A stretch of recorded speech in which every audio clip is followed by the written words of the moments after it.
la zone euro. Eh bien, la question n'est plus taboue, surtout depuis l'échec des Grecs pour former un gouvernement après les législatives du 6 mai. L'hebdomadaire allemand Der Spiegel titrait ce matin « Acropole, adieu, pourquoi la Grèce doit quitter la zone euro ». Les ministres des Finances de l'Eurogroupe sont réunis en ce moment même à Bruxelles. Objectif, mettre la pression sur la Grèce pour qu'elle respecte ses engagements. Mais rien ne dit que cela sera suffisant. L'impasse électorale accroît aujourd'hui le risque de défaut de paiement. La Grèce doit-elle sortir de l'euro? Quel risque pour les autres pays de la zone fragilisée?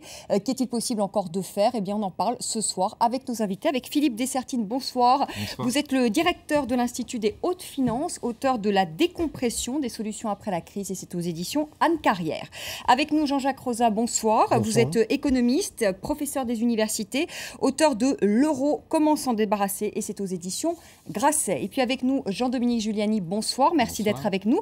Vous êtes le président de la Fondation Robert Schuman, co-auteur de Atlas permanent de l'Union européenne, et c'est aux éditions Ligne de repère. Alors avant de commencer ce débat, on va tout de suite partir, si vous le voulez bien, à Bruxelles, où se tient, je vous le disais à l'instant même, la réunion de l'Eurogroupe, en l'absence du ministre de l'économie François Baroin.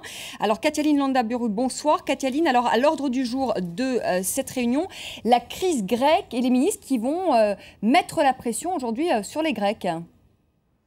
Oui, tout à fait. À l'issue de cet Eurogroupe, les grands argentiers de la zone euro devront dire à la Grèce que si le pays ne respecte pas ses engagements, c'est-à-dire la mise en place d'une politique d'austérité, la mise en place de réformes structurelles, eh bien le pays ne recevra pas un centime des plans d'aide d'urgence qui ont été adoptés dans la douleur par l'Union européenne et le FMI. Alors rappelons que l'Union européenne a déjà mis partiellement cette menace à exécution la semaine passée, puisque la Grèce devait recevoir 5,2 milliards d'euros d'aide. Elle n'en a reçu que 4,2 milliards, 1 milliard restant donc suspendu à la résolution de cette nouvelle crise politique en Grèce. Alors la prochaine grande échéance a été fixée en juin prochain. À cette date, une nouvelle tranche d'aide de 31 milliards d'euros devrait être versée au pays, non seulement pour payer sa dette, les dettes qui arrivent à échéance en juillet et en août, mais également pour payer les frais de fonctionnement de l'État, comme le salaire des fonctionnaires ou les retraites, etc.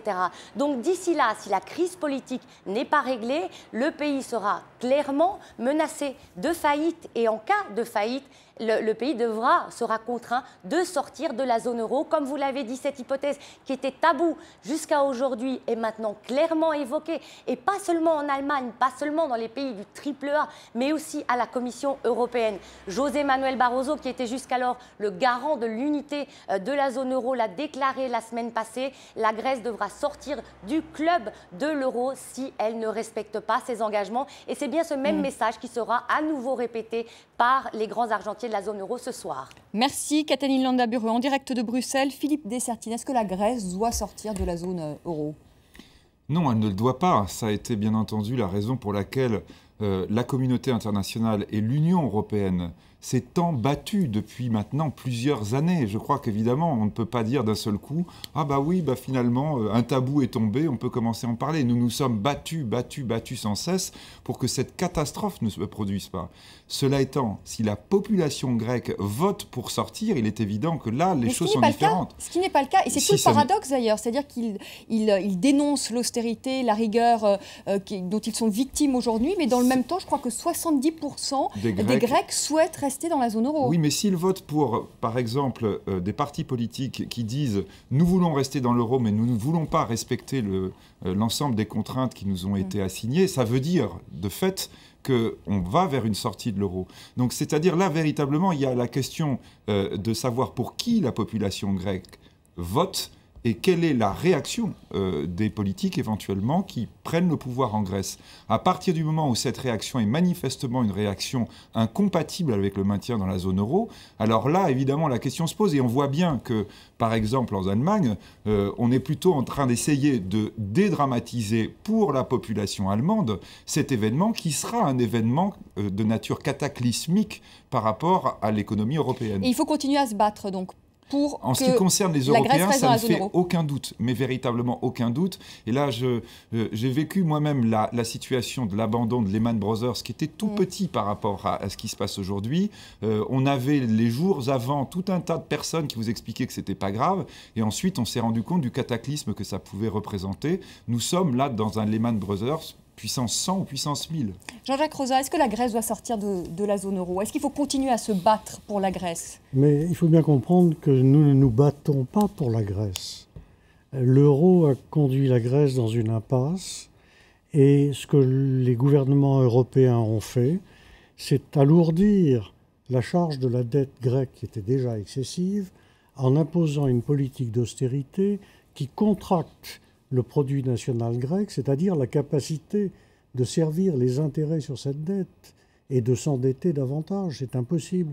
Et il n'y a pas d'autre issue. Je le disais dans une interview dans Le Monde il y a 2 ans, je ne vois pas comment la Grèce peut éviter de sortir de l'euro, parce que c'est la seule mesure qui va rétablir la compétitivité grecque, c'est-à-dire la croissance future de la Grèce. Oui, mais alors Jean-Jacques Rosa, quand vous parlez de la compétitivité grecque, certains disent, parce que je sais que vous faites le parallèle souvent avec l'Argentine, mais on dit que les économies ne sont quand même pas les mêmes et que la Grèce n'a rien, importe énormément et n'a rien à exporter. Donc si sa monnaie est dévaluée, si elle sort de la zone euro, je simplifie peut-être les choses, si sa monnaie est dévaluée, si elle sort de la zone euro, les importations vont lui coûter une fortune. Il n'y a pas que l'Argentine, tout d'abord. Le nombre de pays qui sont sortis d'union monétaire dans les 2 ou 3 dernières décennies, c'est quelque chose comme 70 cas différents. Deuxièmement, la Grèce est un pays très exportateur.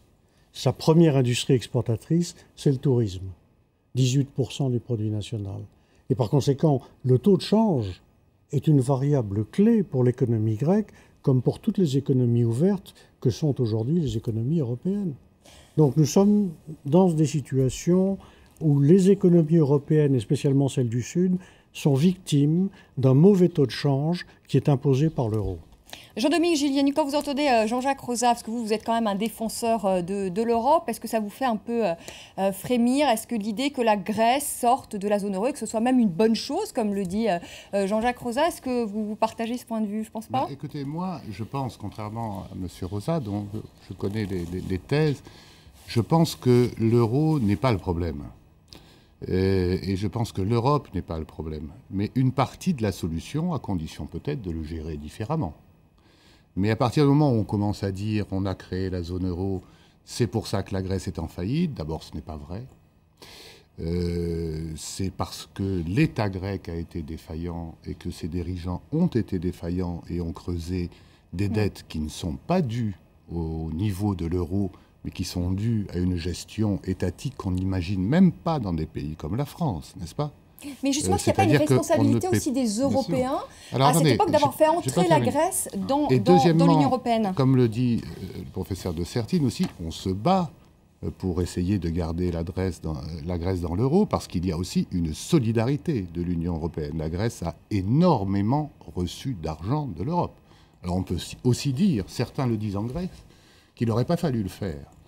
Et non seulement on a donné beaucoup d'argent, il n'y a pas une route, un autoroute, un palais, un hôpital qui n'ait été financé par l'Union européenne, même les fouilles. J'ai vu que les archéologues protestaient parce que l'argent de l'Union européenne ne permet plus de faire des fouilles. Donc c'était un pays, c'est vrai, beaucoup plus pauvre que les autres. Quand il est rentré, peut-être n'aurait pas-il dû rentrer si tôt, ça c'est une autre question, mais il est rentré et nous avons payé la solidarité. Et aujourd'hui, nous ne faisons pas que nous battre, nous payons aussi.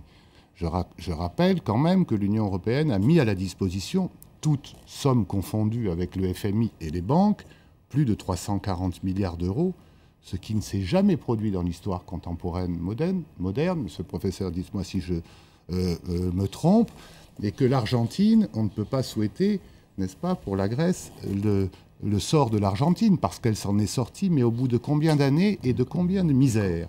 Et la différence est vraiment là. C'est que la première fois qu'un pays occidental se trouve dans cette situation. Alors évidemment, on dit vous imposez une potion aux Grecs ou aux Espagnols ou aux Italiens qui ne respectent pas. Mais on l'a imposé, et vous l'avez dit, à près de 70 pays. Et évidemment, on était un peu moins sensible quand il s'agit de la lointaine Amérique du Sud ou de l'Afrique. Ça ne nous a pas empêché de le faire, et le FMI l'a fait d'une manière beaucoup plus brutale que l'Union européenne. Il faudrait retourner au manuel d'économie, parce que vous venez d'affirmer plusieurs choses totalement inexactes. Par exemple, l'Argentine est retournée à la croissance à peu près 1 an après son décrochage. Mais la Grèce aura la croissance. Quel est le revenu moyen d'un Argentin aujourd'hui? Dites-nous, donc quel est le revenu non pas moyen? plusieurs années après. La Grèce aussi l'année prochaine. Depuis cette date, la croissance argentine est de 7% en moyenne par an. Mais quel est le revenu moyen d'un Argentin? Mais quelle était la croissance? Quelle était la croissance? Ça n'est pas la bonne question. Bien sûr que c'est la question. La bonne question, c'est... Vous êtes argentin, c'est la vraie question, je peux vous garantir. Quelle était la crise quand l'Argentine était liée au dollar et quelle a été l'évolution de l'économie argentine lorsqu'elle a décroché par rapport au dollar? Quand vous dites que l'euro n'est pas responsable, c'est une hérésie économique. Comment voulez-vous que le taux de change ne soit pas responsable de la situation économique dans un pays très largement ouvert sur l'extérieur, comme l'est nécessairement un petit pays? Comme l'Allemagne, par exemple. Mais enfin, quand on regarde la divergence des coûts et des salaires entre la Grèce et tous les pays de l'Europe du Sud, d'ailleurs, et l'Allemagne, depuis 1999, il est clair que tous ces pays ont été naufragés par le taux de change. Alors, retournez à vos manuels d'économie internationale. Philippe Dessertine. Non, mais juste, de toute façon, en plus, on parle de la comparaison avec l'Argentine, on parle d'un certain nombre de choses par rapport à l'euro. Si nous lâchons concentrons-nous, si nous lâchons la Grèce aujourd'hui, les hypothèses que vous faites en termes de compétitivité, à mon sens, ne fonctionneront pas. Et là, on va dire, c'est un pari que l'on peut faire, mais le problème, c'est que si je gagne le pari en réalité, qui va le gagner réellement ? Pourquoi ? Parce que la Grèce va se trouver dans un environnement économique sinistré. Nous sommes aujourd'hui dans une situation de décroissance mondiale, on pourrait presque parler bientôt de récession. Le fait que la Grèce soit abandonnée et que la zone euro explose aurait des conséquences extrêmement graves sur le restant de l'économie, ce qui veut dire que la Grèce, si elle avait un quelconque espoir, ne pourrait pas l'avoir à court terme. Or, à très court terme, elle aura un problème de survie. Vous évoquiez le tourisme, mais le tourisme, il n'y a pas de plus grande hérésie, permettez-moi de vous renvoyer le mot que vous avez utilisé, que de parler de la sauvegarde par le tourisme. Regardez l'exemple de l'Égypte, un pays qui est en immense difficulté, brutalement voit ses ressources touristiques se tarir brutalement et pour une période extrêmement longue. La Grèce aujourd'hui, lorsqu'elle serait confrontée à une situation comme celle-là, mais je vous le répète, vous faites de la théorie économique. Là, nous parlons d'une pratique économique et politique. Je suis désolé, ce sont des expériences qui n'ont rien à voir avec la situation. Qui n'ont rien à voir. Rien à voir. Nous n'étions pas en crise mondiale équivalente. Je vais évoquer deux situations qui devraient vous convaincre. La première, c'est l'Italie. On nous dit que c'est un pays mal géré. Or, l'Italie a eu sur 20 ans, 25 ans, la même croissance du niveau de vie réel que l'Allemagne, pays que l'on dit bien géré. Pourquoi ? Parce que l'Italie a dévalué sa monnaie, notamment par rapport au Deutschmark, chaque fois que c'était nécessaire. Depuis 1999, c'est impossible, et par conséquent, l'Italie est inondée de produits allemands et a une balance commerciale régulièrement déficitaire. Deuxième exemple, l'Espagne n'était pas mal gérée. Excusez-moi, mais la balance régulièrement déficitaire. Regardons année par année. Mais regardons l'Espagne. Les statistiques de l'OCDE. L'Espagne n'est pas un pays qui était mal géré ou dont le gouvernement était responsable en quoi que ce soit. Le gouvernement espagnol avait dégagé un excédent budgétaire dans les années précédant la crise financière. Et une belle bulle immobilière. Pourquoi l'Espagne se trouve-t-elle dans une situation où son produit national décroît sur une pente de 7% par an actuellement? Alors, allez-y, dites-moi. Je vais vous le dire, oui. Parce que l'euro a permis un afflux... Laissez-moi terminer. Mais non, mais c'est une contre-vérité, je suis désolé. Enfin, il faudrait lire un petit peu les économistes internationaux. Vous aussi, monsieur, il faudrait quand même regarder comment l'Espagne a financé sa croissance. Par une bulle immobilière insensée.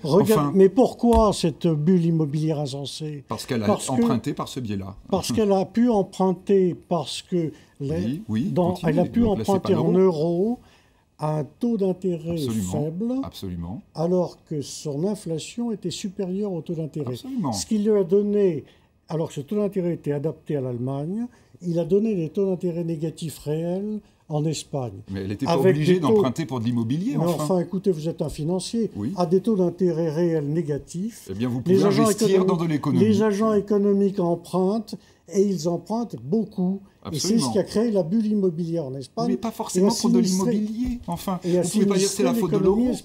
Mais ce n'est pas la faute de l'euro si les Espagnols ont choisi l'immobilier. Parce qu'on a appliqué le taux d'intérêt allemand qui convenait à l'économie allemande. Qui permettait à l'Espagne de se développer, à s'endetter. Le même taux à une économie différente, l'Espagne, Absolument. où l'inflation était plus forte, Absolument. ce qui a donné des taux d'intérêt réels négatifs. Bien sûr, mais ce qui est une bénédiction. Bien sûr, ce qui est une bénédiction, la sauf si vous l'utilisez pour l'immobilier. espagnole Mais était bien une entendu. bénédiction, bravo. Jean-Dominique Giuliani, si on revient un peu sur la Grèce, on va parler ensuite de l'Espagne, l'Italie et le Portugal. Si on revient un peu sur la Grèce, maintenant avec un peu de recul, ça fait maintenant plus de 2 ans qu'on vit cette crise grecque.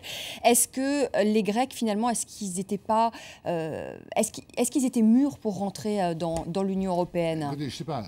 Oui, mais c'est important quand même de poser la question aujourd'hui. On sait que les comptes étaient truqués, on connaît le poids de l'économie informelle en Grèce, le problème des rentrées fiscales. Est-ce que c'était pas une erreur, vous quand même qui suivez, qui vous Oui, moi, occupez je de la peux vous dire construction quelque européenne, chose. est-ce qu'on n'est pas allé trop vite? Je passe mon temps dans tous les pays de l'Union européenne. Et je peux faire la différence entre ceux qui y adhèrent, ceux qui demandent à rentrer dans l'euro, c'est-à-dire presque tous, la Slovaquie, les pays baltes. S'ils veulent rentrer dans l'euro, c'est aussi qu'il doit y avoir des avantages à rentrer dans l'euro, n'est-ce Vous pas? avez oublié l'Angleterre. Oui, et l'Angleterre, la situation britannique ne me paraît pas un très bon exemple pour Oui, économiquement, ça va essayer pas très aujourd'hui de la vouloir.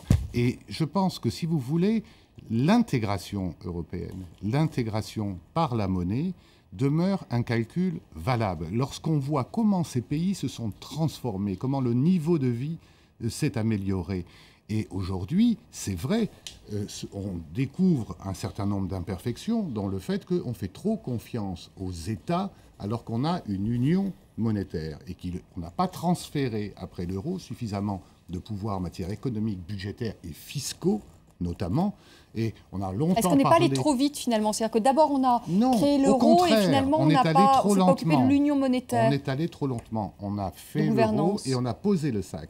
Alors qu'aujourd'hui, on essaie de rattraper le retard. On a fait d'ailleurs en 2 ans beaucoup d'efforts. Ils sont encore insuffisants. Il va falloir aller plus loin.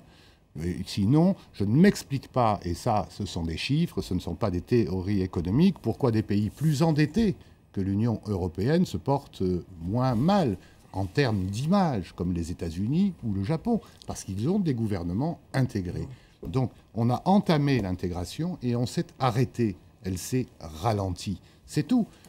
Après, pour le reste, l'Alabama ou le Missouri n'ont pas le même niveau de développement. Et lorsque M. Hamilton, en 1789, a créé un trésor européen, il a fait ce que nous allons devoir faire aujourd'hui, n'est-ce pas? Lorsque les États font faillite parce qu'ils sont mal gérés, eh bien, à ce moment-là, si on veut mutualiser les dettes, il faut qu'on mutualise les fiscalités, les ressources, et à ce moment-là, il y a un espoir. Oui, alors l'Espagne n'est pas tout à fait d'accord sur la l'Allemagne, pardonnez-moi, sur la mutualisation des S'il y a, dettes. s'il y a mutualisation des ressources, l'Allemagne sera d'accord, ça je peux vous le dire. On va en reparler dans un instant, on va faire une petite pause. La Grèce qui pourrait donc peut-être quitter la zone euro dans les mois qui viennent, peut-être.